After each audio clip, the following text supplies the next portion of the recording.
It's an amazing experience just to sail through, seeing all the big beautiful icebergs and the whales. It's quite a spectacular experience.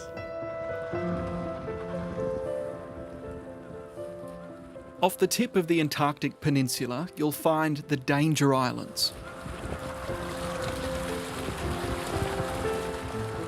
This frigid archipelago is home to more than half the world's penguins. All of your senses are sort of heightened when you're out there. The noise, the smell, the sights is just incredible.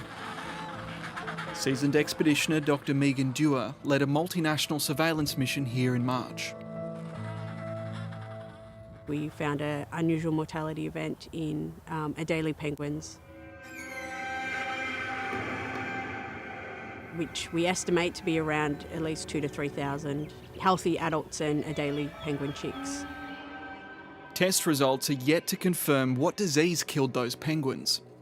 But nearby they also found dozens more dead birds called skuas. Quite devastating. Every couple of metres you're finding another dead bird. After testing skua tissue samples, they confirmed the worst. The deadly new strain of bird flu had reached Antarctica, the world's most remote continent.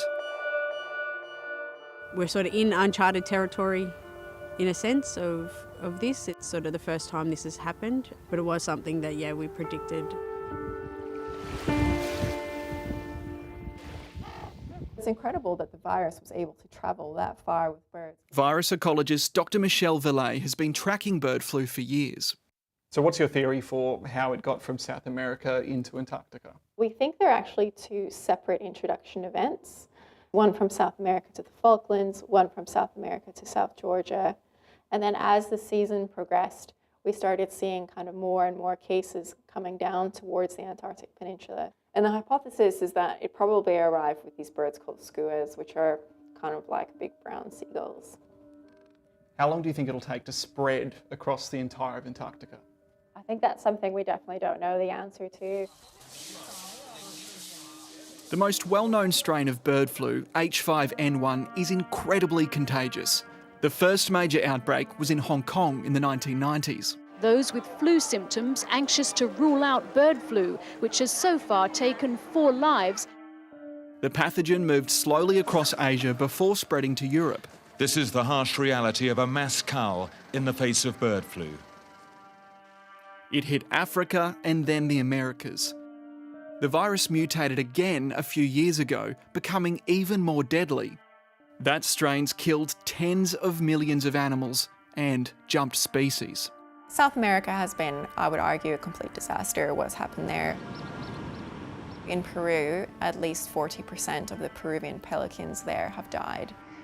We're seeing more than 10% of the South American sea lions in South America have died, and that's across the whole continent. The list kind of goes on. Is this the worst ecological disaster we've faced in recent history? Yes, I would argue yes, and particularly if we think about it in the context of an infectious disease. Australia is now the only continent still free of the new mutated H5N1 variant.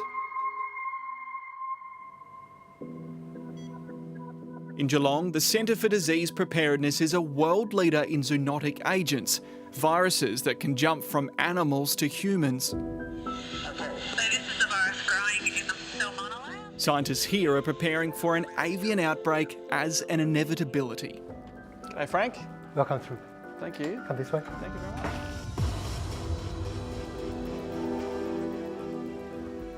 We're going deep into the belly of the building where a high biocontainment facility houses some of the world's deadliest known diseases. These ones are virus, these ones are negative. Only 28 people have contracted this variant of bird flu so far, and none have died. All of those cases were from infected animals.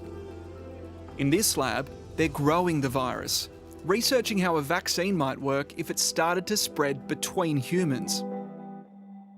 It's almost a question that no one wants to ask, but is there any way that this could get as bad as COVID-19 did? Currently, the virus is still very much restricted from being able to transmit between person to person. So I guess like hopefully it doesn't pick up that trait to be easily transmissible between humans.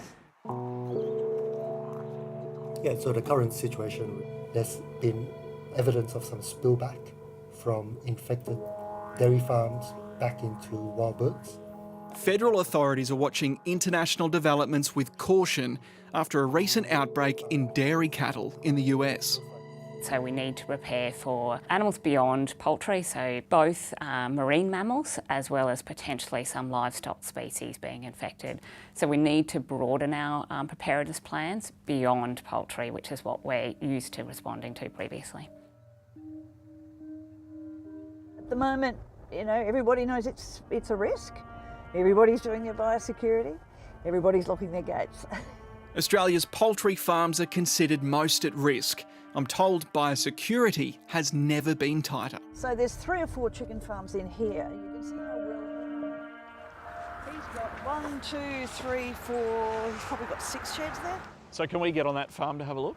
No, and the reason for that is very simple. You and I are out here on the street. There's germs on the street. There's germs in our feet. We've got germs in our mouth and our throats and our noses that those chickens have never seen before. Despite all precautions, industry rep and veterinarian Dr. Joanne Sillance says the greatest threat to poultry isn't people, but wild birds. That's what drove an outbreak in the US where 92 million chickens and turkeys have died or been destroyed. Are you looking at that and thinking, oh my goodness, this could happen here?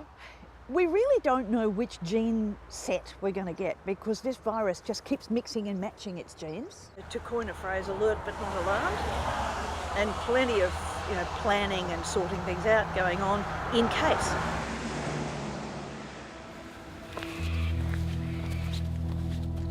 This virus has travelled huge distances. It's crossed the Atlantic Ocean, it's crossed the Pacific Ocean. South Asia is not far either, and we know this virus is there. So I think it's certainly just a matter of when. Spring has been identified as Australia's highest risk period, when migrating birds return from Europe. Lots of silver gulls here today. What it'll mean for our unique and endangered wildlife is a matter of speculation. You can hear some cockatoos. The most likely is that it will happen the same as what's happened elsewhere. We're going to see the virus spread right across the country, affecting wild birds as it goes, causing mass mortalities.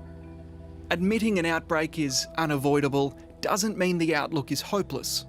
The key to controlling what's to come is constant surveillance. We've potentially got a better chance in Australia, but yeah, I do think it's coming.